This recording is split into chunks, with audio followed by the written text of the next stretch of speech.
The Sultan handed over its political power to the Dutch, and the Dutch make sure all of his regalia, the objects he were important for his power, were handed over to the Dutch.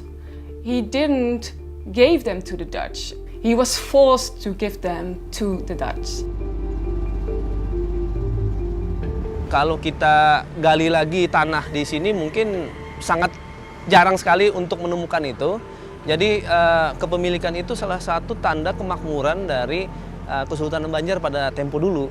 Yang mana hak dari kesultanan ya pengennya dikembalikan.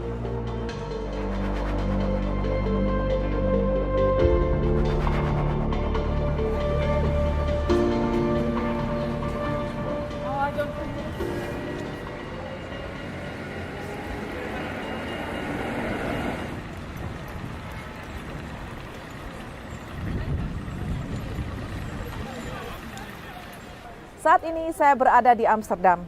Kapal-kapal seperti ini ratusan tahun lalu mengangkut rempah-rempah seperti pala, cengkeh, kayu manis, dan ada juga berlian kembali ke Belanda. Namun ada satu berlian yang menjadi saksi apa yang terjadi pada masa kolonial. Saya datang ke sini untuk bertemu dengan seorang sejarawan yang mengungkap sejarah gelap berlian itu. Hello, my name is Caroline. I uncovered the story of the ugly, dirty diamond.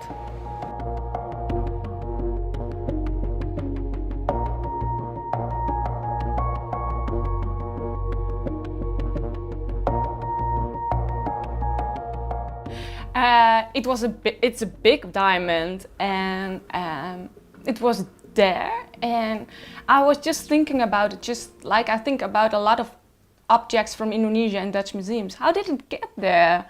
Why is it in the museum?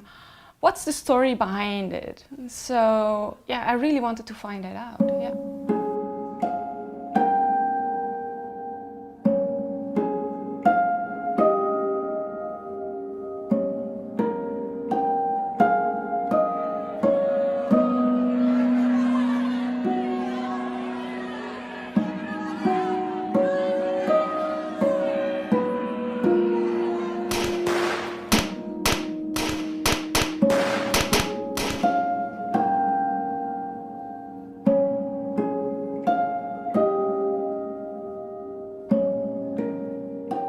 People were arrested, other people were murdered. There was a lot of tension, there was a lot of violence.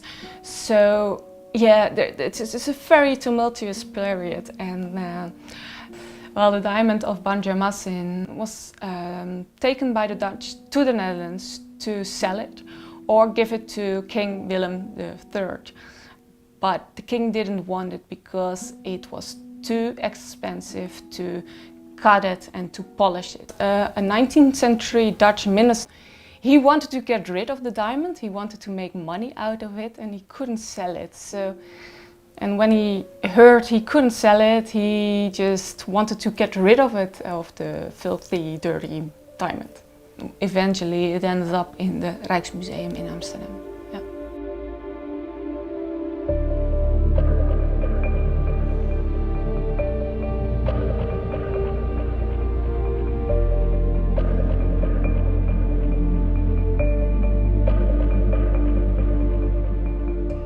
What struck me most is that the narrative around the diamond is really a Dutch nationalistic story. It's a really Dutch story.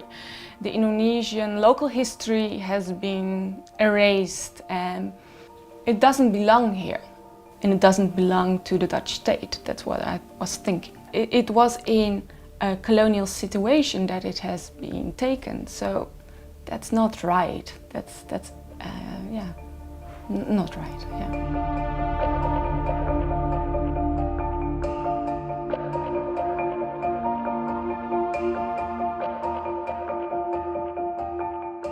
What we want to bring across is this dimension to it of violence, and maybe that is a certain problem within a museum that is so full of really beautiful things. But next to these beautiful things, if you talk about history, and that's what we actually try to do in the Rijksmuseum also very much, the element of violence is of course very much part of these histories, and maybe specifically is very much part of the colonial history. The element of repression and military actions and violence is in the DNA, so to say, of colonialism, and so this is an attempt to also bring this darker side of this object.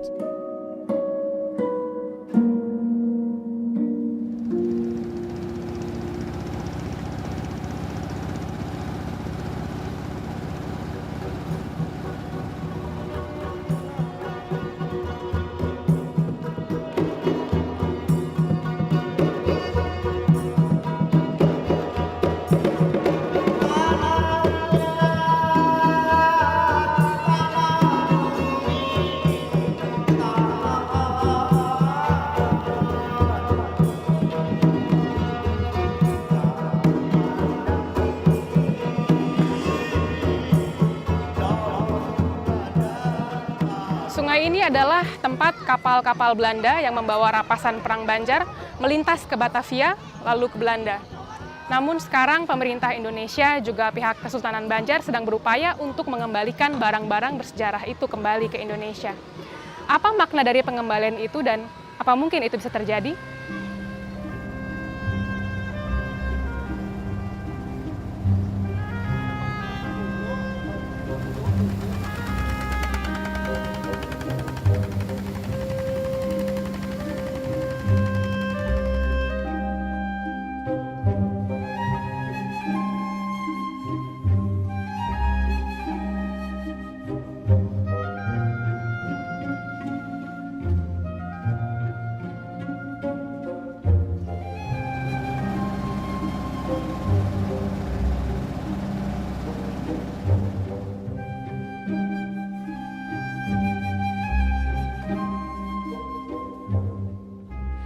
Nilai sejarah atau nilai historis dari barang itu adalah bisa menggambarkan bagaimana Kesultanan Banjar di masa lalu.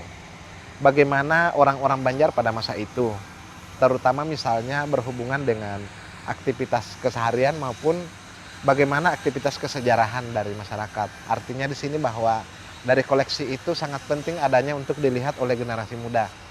Karena kalau itu hanya ada di Belanda, generasi muda kita malah tidak tahu sama sekali bagaimana sih sebenarnya sejarah dari nenek moyangnya di masa lalu.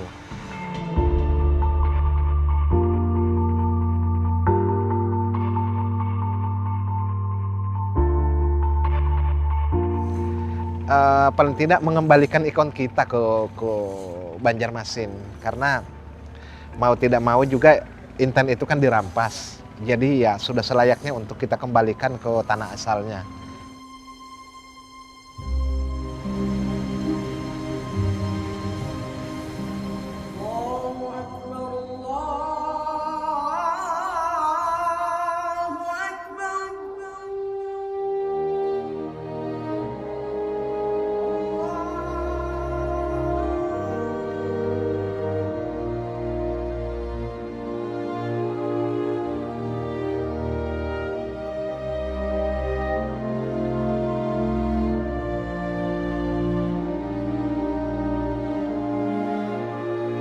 Tidak hanya misalnya berbentuk seperti barang berlian, ada juga singsasana, terus ada kursi kerajaan yang itu ada lapisan emas dan sebagainya, dan barang-barang artefak yang mungkin yang tidak terlacak secara detail, yang saya pun tidak tahu detailnya apa saja yang diambil oleh Belanda saat itu dan sekarang ada di museum di Belanda, itu pengennya dikembalikan semua karena itu adalah hak dari Kesultanan Banjar.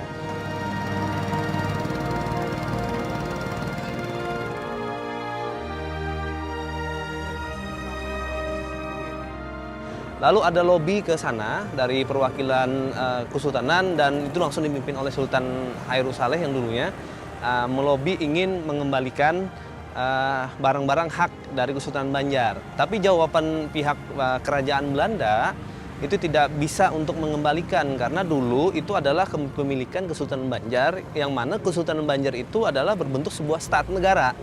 Sementara hari ini kan negara Banjar nggak ada lagi.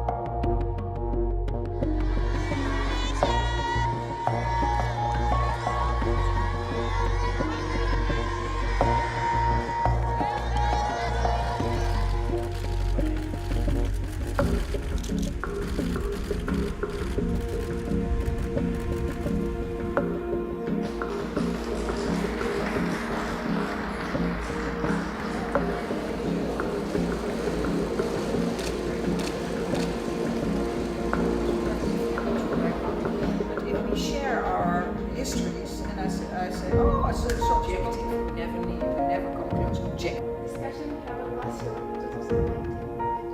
The view of people on what's being exposed and how it's being exposed in museum is also changing because of this awareness of this past, which was being presented for years as a heroic period with all the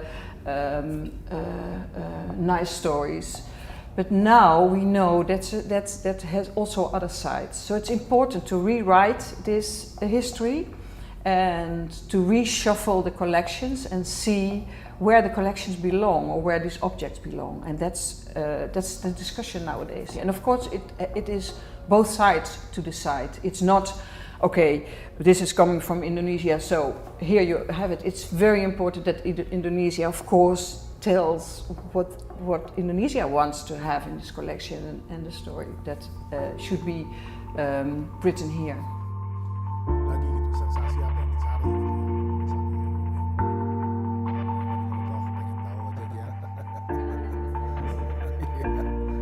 Tahap pertama kita untuk menentukan, oke, ini barang diperoleh dengan cara tidak pantas, sudah sepatutnya dikembalikan ke sini.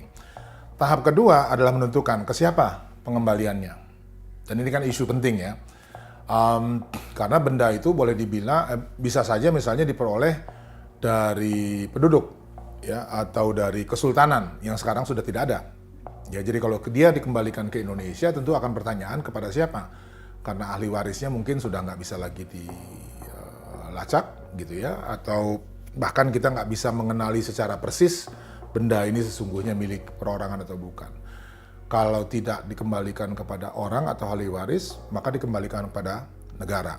Negara juga dalam hal ini tentu Kementerian Pendidikan dan Kebudayaan yang membawahi museum.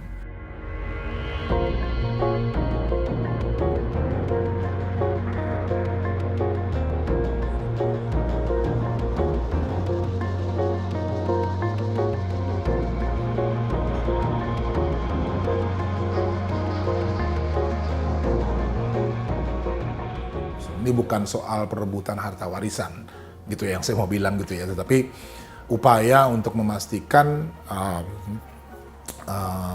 pelurusan ya, sejarah mengenai bagaimana koleksi itu diperoleh, informasinya juga bisa dibuka kepada publik, kemudian keadilan tentunya gitu ya, karena begitu banyak item yang seharusnya seandainya ada pada kita ya selama bertahun-tahun, tapi karena ada di sana kita nggak bisa akses, itu bisa di keadilan itu bisa dicapai. Dunia permuseumannya juga sudah sangat berubah dengan adanya teknologi digital. Ya, dan kalau kita bicara tentang koleksi museum, maka yang sebetulnya sangat penting adalah informasi yang terkandung di dalam koleksi. Jadi kalau filsafatnya mungkin hari ini memiliki itu bukan segalanya, gitu ya. Tapi akses terhadap informasi yang terkandung di dalam koleksi tersebut, itulah yang mestinya jadi fokus kita, gitu.